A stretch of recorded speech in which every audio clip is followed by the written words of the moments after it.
Nesse momento, nessa série de mensagens sobre relacionamento, no bilhete de Paulo a Filemon, que nós estamos estudando, vamos estudar ainda hoje e provavelmente estaremos concluindo no próximo domingo, eu espero que essa altura, no meio dessa série de mensagens, também mensagens bilhetes, mensagens rápidas, você já esteja começando a refletir, a repensar o seu conceito de amizade.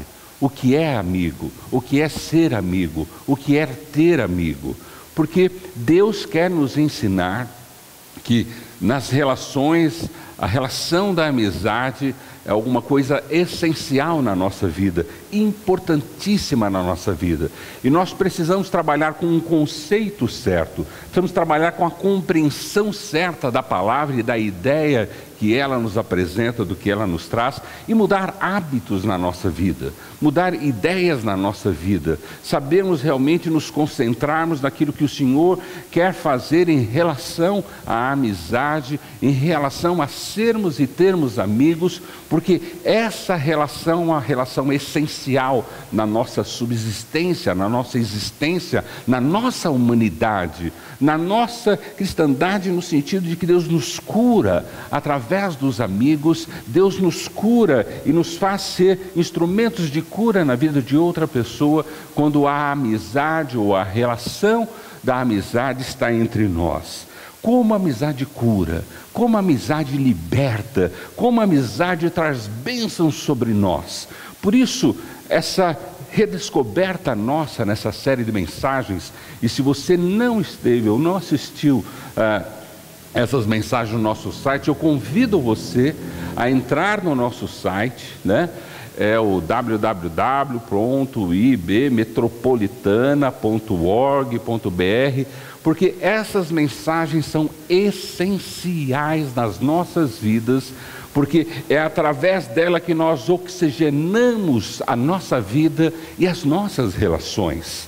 Então, essa não é uma mensagem de como ter bons amigos ou fazer bons amigos. Essa é uma mensagem que nos ensina a oxigenar a nossa vida e as nossas relações, de tal forma que nós possamos ser curados e curarmos pessoas através do nosso relacionamento. Por isso que, ao estudarmos o relacionamento desses três homens, desses três amigos, e vermos o efeito que isso causou na vida deles, o que aquilo representava, o que aquilo construiu entre eles, nós vemos o valor disso tudo. Você vê que na criança, a criança às vezes tem dois momentos. Para ela tem um monte de amigos.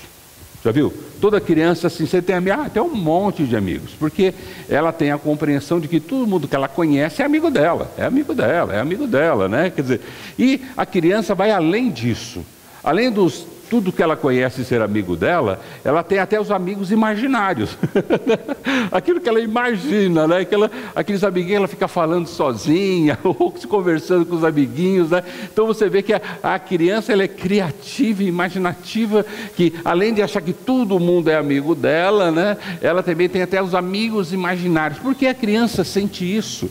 Eu espero que só seja a criança que senta isso, Porque um adulto acha que todo mundo é amigo, E ter amigo imaginário, a gente fala que é um cara meio precisando de um tratamento, Mas porque uma criança, ela tem essa dimensão de que todo mundo é amigo, e inclusive até os amigos imaginários, porque dentro dela há uma necessidade de relacionamento, de relações, de construir relacionamento, de trabalhar as relações, e ela vai aprender. Claro que com a vida ela vai vendo que nem todo mundo é amigo, Muito menos os amigos imaginários são amigos, e ela vai aprendendo a lidar com esses valores, ela vai aprendendo a lidar com o que realmente é amigo, e ela vai se desenvolvendo, da forma de que conhecidos, colegas de interesse são diferentes de amigo. Amigo é uma coisa extremamente seleta, amigo é alguma coisa construída, amigo é alguma coisa que não é que acontece, ela é trabalhada, ela é desenvolvida entre nós. Então a criança tem muito isso. É natural em qualquer criança você ver esse tipo de atitude dela, de que achar que todo mundo é amigo dela, Ela quando é meu amigo, o professor é meu amigo, o diretor é meu amigo, todo mundo é amigo dela, e os amigos imaginários. Quando um adulto tem isso, isso é um problema. Mas numa criança, ela está em busca de alimentar as relações, os relacionamentos que vão fazer parte da vida dela, do desenvolvimento dela, da capacidade de relacionamento dela. E quando ela se torna adulta, e isso é bem trabalhado, é bem desenvolvido, ela se torna uma adulta saudável, uma adulta curada, uma adulta liberta, uma pessoa que realmente sabe trabalhar. A psicologia moderna, né, o que eles têm hoje de psicologia moderna e descoberta moderna dentro dessa relação, eles têm falado muito sobre traumas de relacionamento e de relações, e isso tem hoje em dia não só terapia, mas existe até remédios que são colocados à disposição para ajudar essa trauma, esse problema, essa dificuldade na área de relacionamento, porque isso traz um distúrbio na maturidade, traz um distúrbio na fase adulta da pessoa, e a pessoa, por não saber lidar nas áreas dos relacionamentos, ou o relacionamento foi alguma coisa truncada e não trabalhada, na fase adulta dela, ela tem muitos problemas, muitos traumas, que são consequências de relacionamentos mal resolvidos. Então, nós temos uma infinidade de doenças, nós temos uma infinidade de comportamento, distúrbios de comportamento, e a maioria dos distúrbios de comportamento tem a ver com relacionamentos truncados e problemáticos. E hoje a ciência se debruça em cima disso, trabalha seriamente sobre isso. Hoje nós temos uma cadeira, nós temos universidades que fazem pesquisa sobre essas coisas, sobre esses distúrbios na área de relacionamento, e hoje existe até remédio para tentar ajudar uma pessoa dentro disso. Por quê? Ela se torna uma adulta insegura, ela se torna uma adulta medrosa, ela se torna uma adulta isolada, ela se torna uma adulta que não consegue terminar as coisas, ela se torna uma adulta com uma infinidade de problemas, e a maioria delas relacionadas a esses distúrbios de relacionamento. Por isso, quando a Bíblia trata isso, põe isso no âmago, no centro da conversa cristã, que Jesus veio ser o nosso melhor amigo, e que Deus nos amou de tal forma que enviou o seu Filho, e Jesus veio para nos restaurar e restaurar a nossa amizade com Deus, a nossa relação com Deus, mostra a importância que isso tem. Se hoje você é um adulto com distúrbios emocionais, distúrbios de comportamento, distúrbios de não conseguir sonhar, ver futuro, se relacionar, concluir tarefas, construir alguma coisa, você fala: o que eu vou fazer? Isso já foi danificado na minha vida. E aí que entra Jesus Cristo como aquele que vai te ajudar a restaurar, aquele que vai te abençoar e vai te curar, para que você possa retomar essa área tão importante da sua vida, essa área tão essencial do relacionamento, tá bom? Então, quando a gente vai para o texto, veja comigo novamente o texto do bilhete de Paulo a Filemon, você vê que Paulo trabalha essas considerações do que é ser um amigo, ou de que se espera de um amigo, de uma forma muito tremenda. Hoje nós vamos ver alguns aspectos sobre isso, e você vai ver assim o que gera uma amizade. Veja, a amizade aqui, ela é gerada por diversas formas. Pode ter sido gerada por um interesse de Paulo e Filemon serem cristãos, e Paulo ter levado Filemon a Cristo e também ter levado Onésimo. Então a amizade, ela é levada, ela é desenvolvida por um interesse comum, e esse interesse se torna numa amizade. Mas também a amizade pode vir no momento de crise, no momento de dificuldade, e ali também ser desenvolvido um amigo. Sabe qual é a melhor hora de você conhecer um amigo? Quem é teu amigo? Você sabe qual é a melhor hora. A melhor hora é quando você está com dificuldade financeira. A melhor hora é quando você tem uma necessidade. A melhor hora é quando você está doente. A melhor hora é quando você está ruim. Aí você vai conhecer quem são seus amigos. Porque amigo nós reconhecemos nessas horas. E são nessas horas que você vai demonstrar a amizade para o outro também. Se você é amigo de alguém, você vai demonstrar essa amizade num contexto como esse, num momento, num ambiente como esse. Veja, aqui nós temos 3 homens, num contexto não muito bom. O contexto da amizade que vai ser desenvolvida entre Onésimo e Filemão, que Paulo está trabalhando, é um contexto de muitos problemas.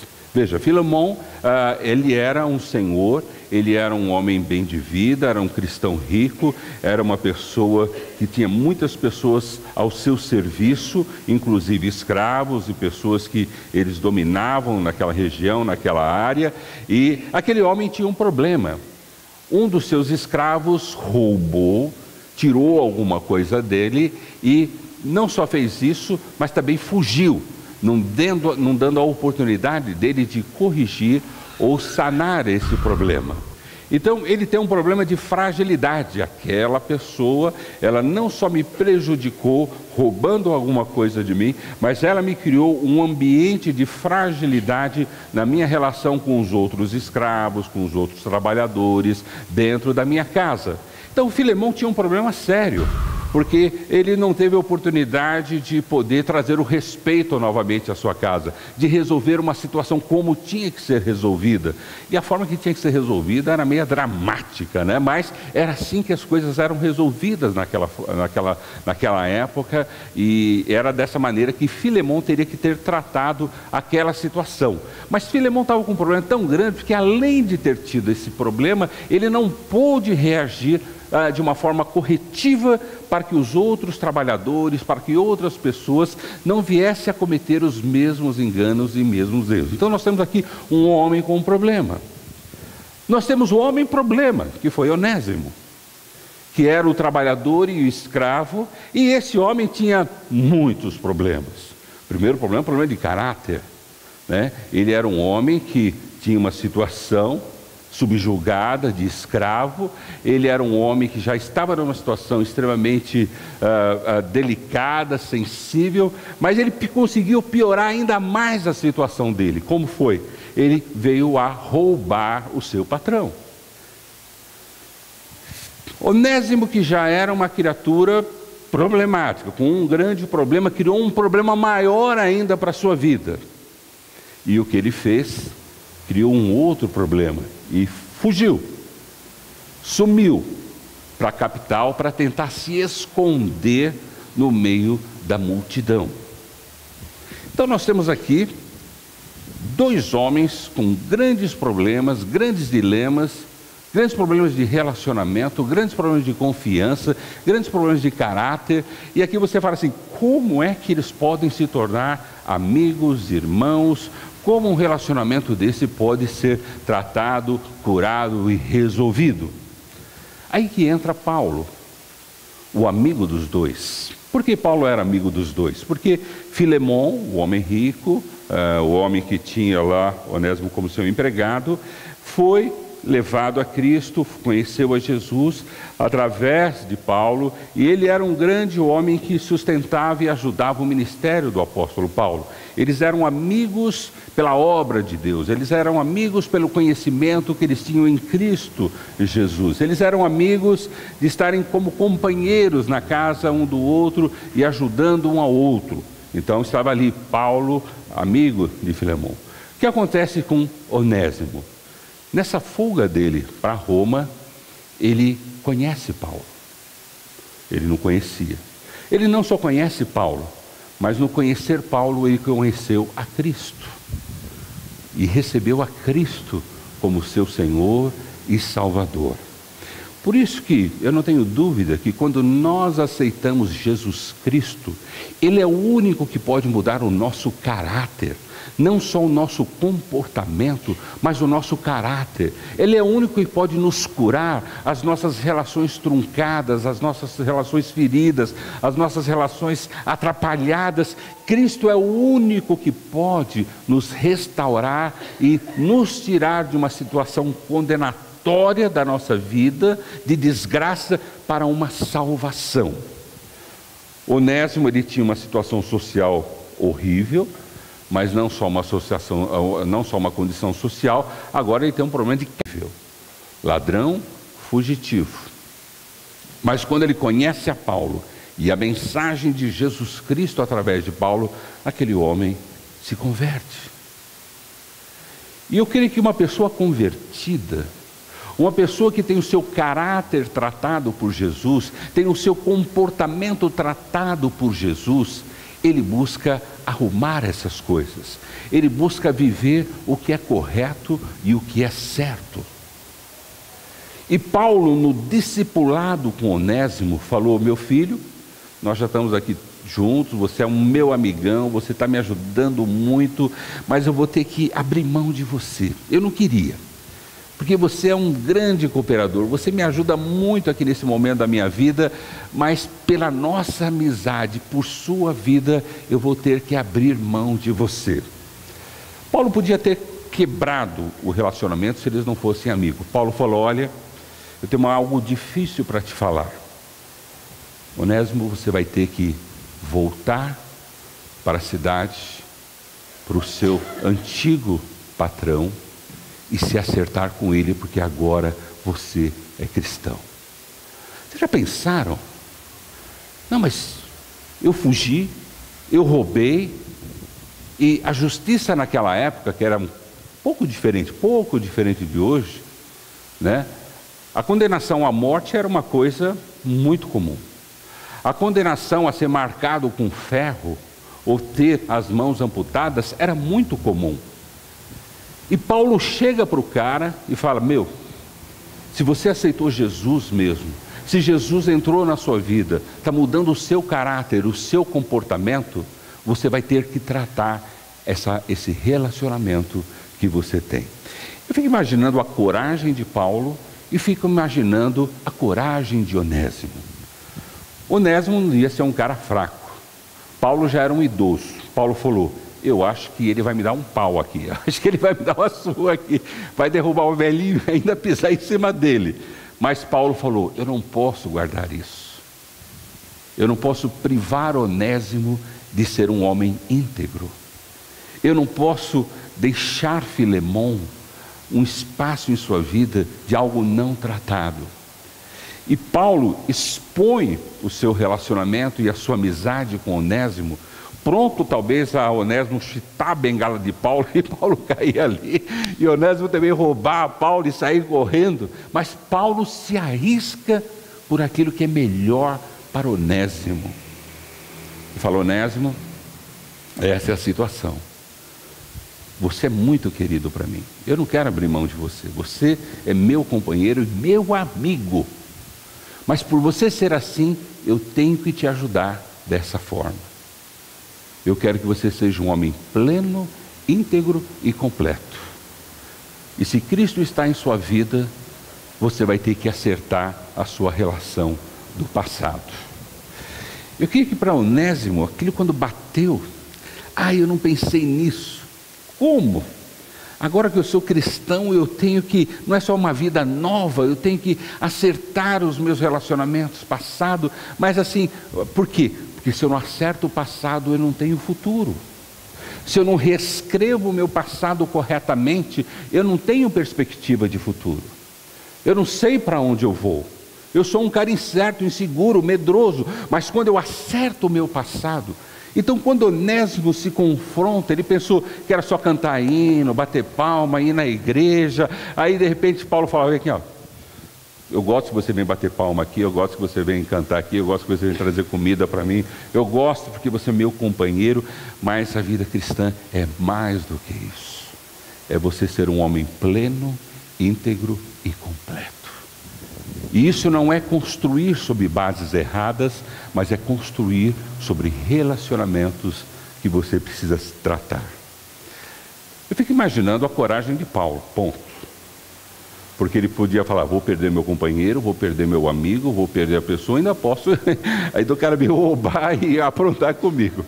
Mas Paulo não teve dúvida, porque Paulo falou: olha, por eu te amar e por eu querer você junto de mim, e por eu querer o melhor, eu estou te falando isso para você. E eu fico imaginando Onésimo. Onésimo que pensou assim, agora eu vou escrever uma vida nova, agora eu vou fazer alguma coisa nova, agora estou em Cristo, é uma nova criatura. E Paulo fala, você só se torna uma nova criatura quando você trata todo o seu relacionamento, quando Cristo trata todo o relacionamento que você vem. Porque se Cristo não tratar, sua vida sempre vai ficar com deficiências, sempre vai ficar com traumas, debilidades que vão acusar na sua vida adulta, na sua maturidade, como incapacidade. Incapacidade para trabalhar, incapacidade para estudar, incapacidade para terminar as coisas, incapacidade para namorar, incapacidade para casar. Quer dizer, é um monte de coisa que nos atrapalha na nossa vida adulta, não porque nós não sabemos o que fazer, é porque fizemos ou coisas erradas aconteceram na nossa vida. E por isso que Paulo pega Onésimo, vamos acertar isso. E eu fico pensando, Onésimo, será que Onésimo pensou muito tempo? Será que Onésimo questionou Paulo? Tem que fazer isso mesmo? Você acha que é preciso? Mas é de Deus mesmo essas coisas? Eu creio que Onésimo se assustou. Mas eu acho que Onésimo não titubeou em fazer o que Paulo falou. Eu lembro de alguém aqui na nossa igreja que foi confrontado com uma situação como essa. E igualmente, em todos os pontos. E a gente falou, olha, você vai ter que acertar isso. E a pessoa falou, se for para seguir a Jesus, eu tiver que pagar a sociedade, eu faço. E ela fez. E sabe o que aconteceu? Ela pagou para a sociedade. E ela continua entre nós hoje. Esse tipo de reconstrução, esse tipo de cura, de libertação, só vem com a nossa mudança de atitude. E Onésimo se prontificou sair da grande cidade onde se escondia, voltar para a pequena cidade onde seu patrão estava e se dispor a fazer aquilo. Paulo era tão amigo de Onésimo, falou, Onésimo, eu sei que você tem uma dívida grande, cara, mas a nossa amizade é tão profunda que se ele quiser cobrar, eu vou pagar por você. Eu vou pagar o que for para você ser livre, para você conseguir isso. Claro que, mesmo pagando, isso era parte do problema de Onésimo. Existia disciplina que tinha que ser aplicada para que os outros empregados, os outros escravos, as outras pessoas pudessem ver. Onésimo falou, bom, 50% está resolvido. Mas se esse homem está se dispondo a fazer isso por mim, primeiro a falar comigo dessa maneira, depois se dispondo a fazer isso comigo, eu vou fazer isso. E eu creio que Onésimo topou fazer isso sem titubear, sem questionar, sem ficar ponderando, será que é vontade de Deus? Não, ele sabia que era a vontade de Deus. Depois, domingo que vem eu vou contar para vocês o que aconteceu na vida de Onésimo. É algo fabuloso, inacreditável, o que vem a ser Onésimo no seu futuro por causa da atitude que ele tomou. Mas só domingo que vem eu vou estar falando isso para vocês. Hoje nós estamos falando de como Onésimo tratou as suas relações. E Onésimo se propôs aí. Onésimo falou, então tá bem, Paulo, eu vou, me dá o teu bilhete aí só para garantir os 50%, né? E os outros 50% eu pago se o cara quiser fazer alguma coisa comigo. E Onésimo foi. Você fala, problema resolvido? Não, tem um outro problema. Porque relacionamentos são duas pessoas. Do outro lado tem Filemon. Filemon estava bravo, nervoso, injuriado, com prejuízo, uma série de coisas, e Filemon precisava tratar aquilo. Filemon precisava lidar com aquela situação, porque em Filemon também ficou uma situação não lidada. Para Filemon aquilo estava aberto. Ou ele tratava o escravo como se tratava naquela época o o cooperador dele como tratava naquela época, ou a coisa ficava em aberta. E para Filemão aquilo estava exposto. Para os outros cooperadores, para os outros trabalhadores, para os outros escravos, Filemão não resolveu e alguma coisa deu certo. A gente também pode fazer isso. Quer dizer, Filemão tinha uma batata quente na mão. Ele tinha um problema. Ele tinha uma dificuldade. Ele também tinha esse problema de que queria ver Onésimo de qualquer jeito, mas para matar Onésimo, para chicotear Onésimo, para cortar Onésimo. Quer dizer, o desejo de Filemão por justiça era correto, porque Onésimo havia roubado, Onésimo havia fugido, Onésimo havia criado um ambiente instável na casa de Filemão. Os sentimentos de Filemão em relação a isso eram sentimentos tortos, errados, de justiça, de querer acertar as contas com aquela pessoa. E Paulo trata isso com Filemão. Filemão, nós somos companheiros, e eu sei que você me tem como igual, eu sei que eu sou seu pastor, eu podia até te mandar, mas eu não vou te mandar. E veja a primeira lição que Filemão passa em termos do que é um relacionamento. Paulo passa para Filemão. Veja comigo a partir do versículo 8. Por isso mesmo, tendo em Cristo plena liberdade para mandar que você cumpra o seu dever, Paulo tinha consciência e Filemão sabia que ele poderia ter mandado. Prefiro fazer um apelo com base no amor. A base do relacionamento de Paulo e Filemão é amor. Preste atenção nisso. A amizade se dá em amor. Continuando, eu, Paulo, já velho e agora também prisioneiro de Cristo Jesus, apelo em favor de meu filho Onésimo. Onésimo não é um escravo para mim, Onésimo não é qualquer pessoa. A palavra filho tem a ver, ele é meu relacionamento, ele é meu amigo. Por isso que a Bíblia fala que nós somos filhos de Deus, né? Porque há uma relação de comprometimento entre Deus e nós com Deus. E Paulo está falando, olha, Onésimo é um compromisso que eu tenho de vida com ele e ele comigo, é o meu filho, que gerei enquanto estava preso. Ele antes era o quê? Inútil. E esse inútil está escrito em letras maiúsculas, todas elas, assim, pelo menos na nossa mente, né? Inútil, quer dizer, não serve para nada, nada. Mas agora é útil. Útil agora também com letras maiúsculas, porque ele era inútil, agora ele é útil. Tanto para você quanto para mim. A amizade é isso. A amizade é para você e para mim. Veja o versículo 12. Mando-o de volta a você, como se fosse o meu próprio coração. Interessante isso. De novo, vem aquela relação de filho que a gente falou ali atrás. Agora Paulo fala, olha, cara, está sendo duro para mim fazer isso, mas eu vou abrir a mão. Quando ele fala de coração, da coisa mais preciosa para mim. Onésimo é precioso. E domingo que vem vocês vão saber por que ele se torna uma pessoa preciosa. Então veja, filho, agora coração, então do próprio coração. Versículo 13. Gostaria do quê? De mantê-lo comigo, para que me ajudasse em seu lugar enquanto estou preso por causa do Evangelho. Quer dizer, Paulo fala, olha, eu gostaria de mantê-lo comigo. Eu não gostaria de mandar ele de volta para você. Para mim, eu gostaria de tê-lo. Sabe por quê? Tê-lo é a mesma coisa que ter você, Filemão.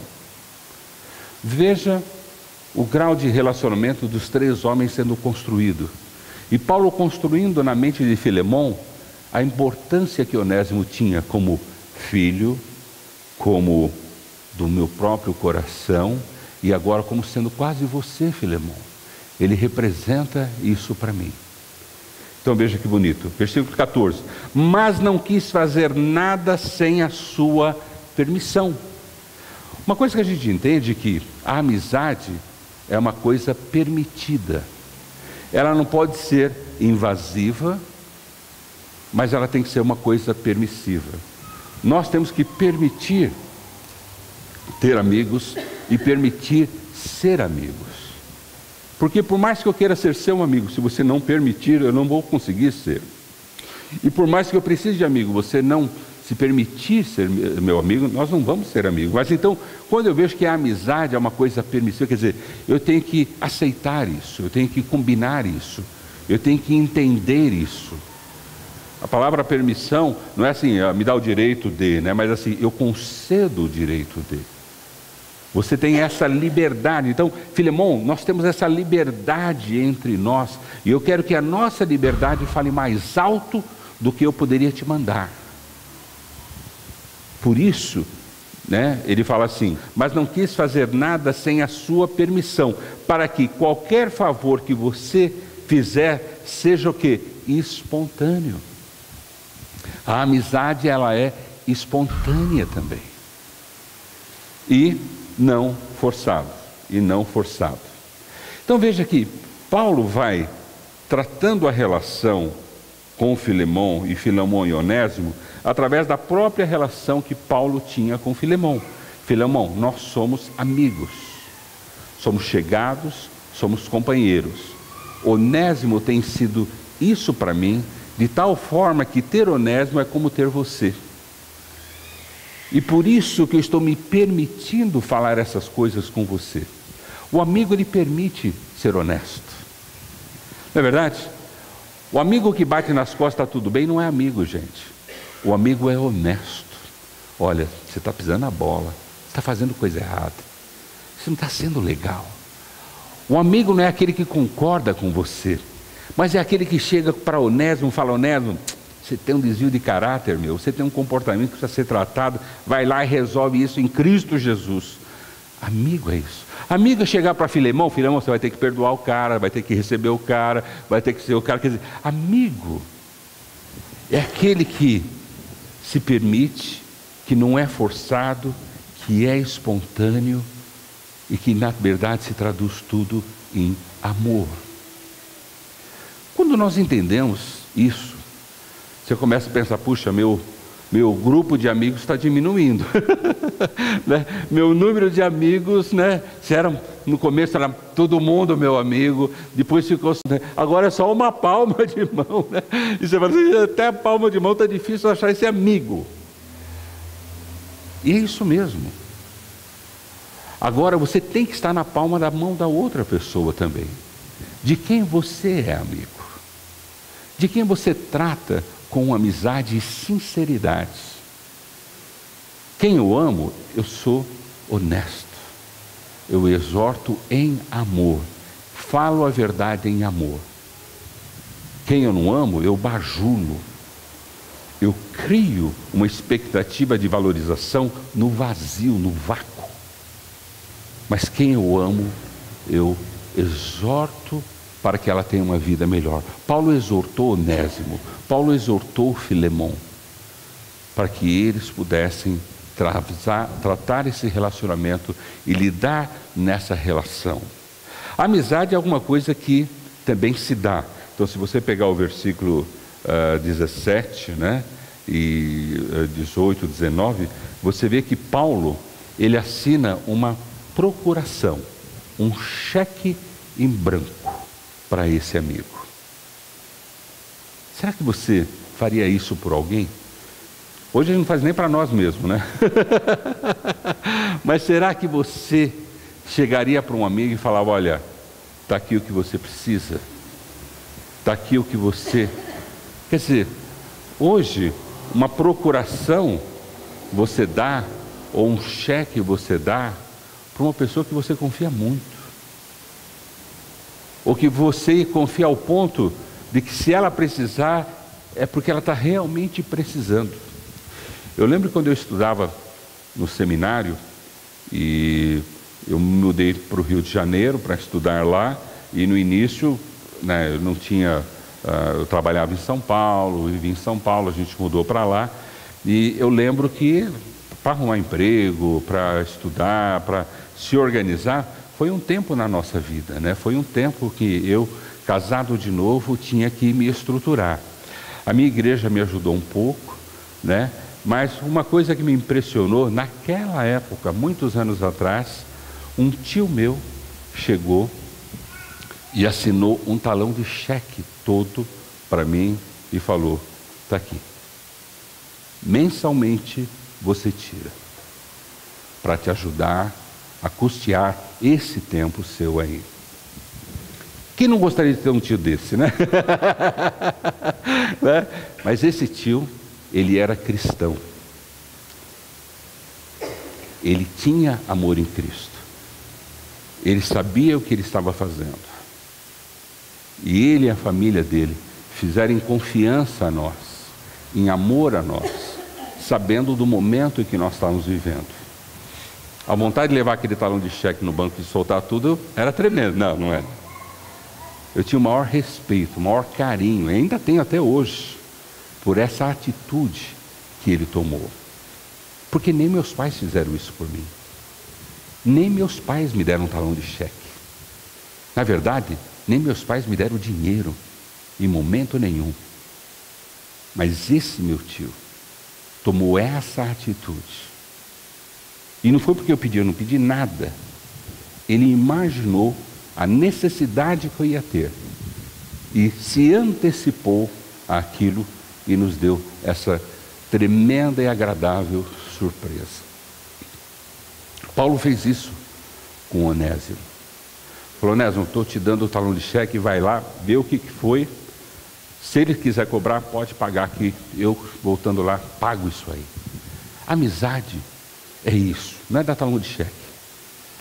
Mas é ter esse grau de confiança, de comprometimento, de relacionamento, que só amigo tem.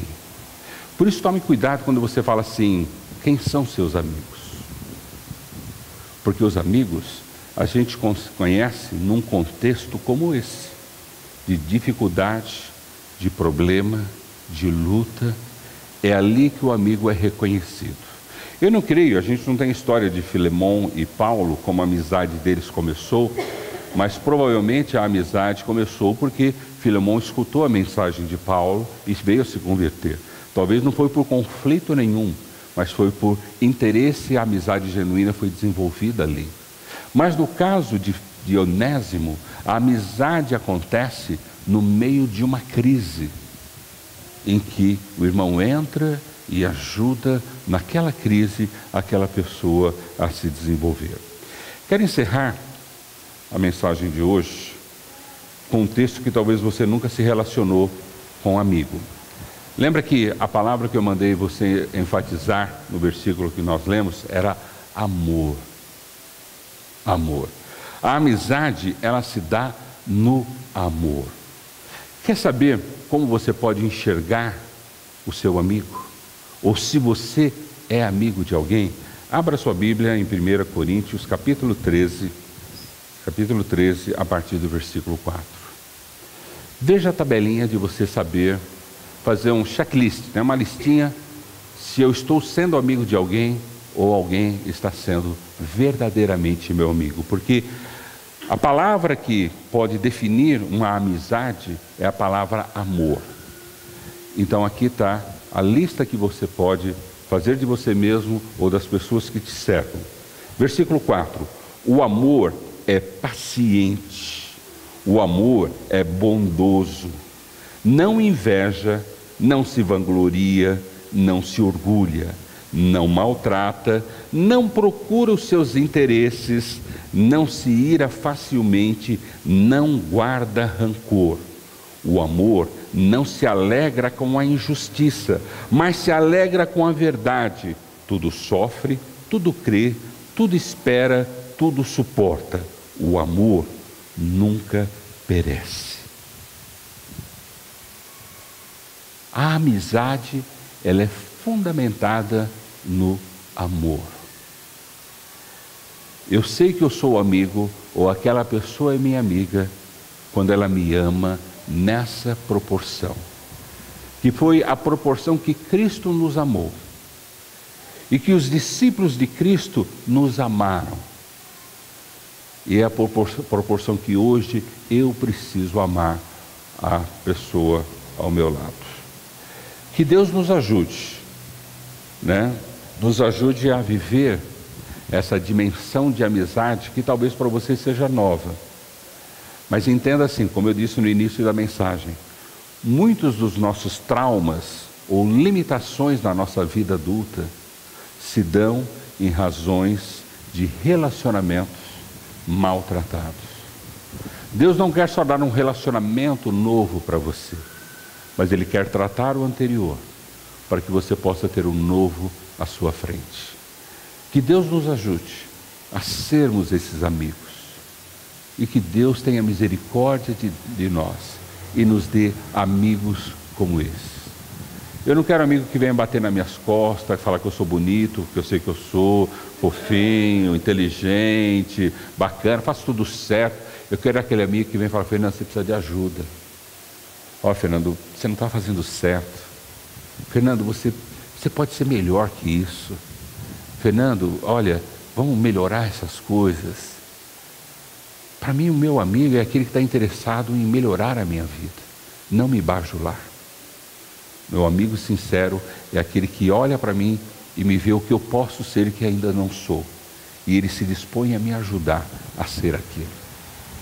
Então, quando você estuda 1 Coríntios capítulo 13 e entende a base e o fundamento da amizade, que é o amor, e você vai para o bilhete de Paulo a Filemon e vê como aquela amizade ela é fundamentada no amor, você vê quanto nós talvez possamos melhorar nos nossos relacionamentos e quanto nós podemos ser curados nos nossos relacionamentos. Eu olho para a minha vida adulta hoje e eu vejo assim: eu sou um homem vitorioso em Cristo Jesus, mas não era para ser assim. Não era. O meu passado não me dava credenciais para ser um homem vitorioso como eu sou hoje. E eu só sou porque Deus colocou amigos na minha vida que me ajudaram a consertar o meu passado, as minhas relações no passado, e a construir uma relação no futuro e no presente para mim. Eu sou o que sou porque tenho pessoas em que eu me relaciono, que me amam ao ponto de querer me ajudar nas minhas dificuldades. Não dificuldade financeira somente, mas dificuldade em coisas que eu posso melhorar. Pessoas estão preocupadas com a minha felicidade, pessoas estão preocupadas com o meu bem-estar, com a minha saúde, pessoas estão preocupadas com o meu ministério, com a alegria do ministério que eu preciso ter. Quer dizer, os meus amigos estão assim. E eu identifico os meus amigos por eles olharem as minhas deficiências, as minhas necessidades, e não só me apontar, porque exortar não é só apontar, exortar é apontar e eu vou te ajudar. E é assim que a gente se relaciona. Domingo que vem a gente vai saber que isso resultou na vida desses três homens, dessa amizade dos três amigos, né? E principalmente naquele que talvez fosse o mais frágil nessa relação, que seria Onésimo. O que Onésimo se tornou por causa dessa amizade. Amém?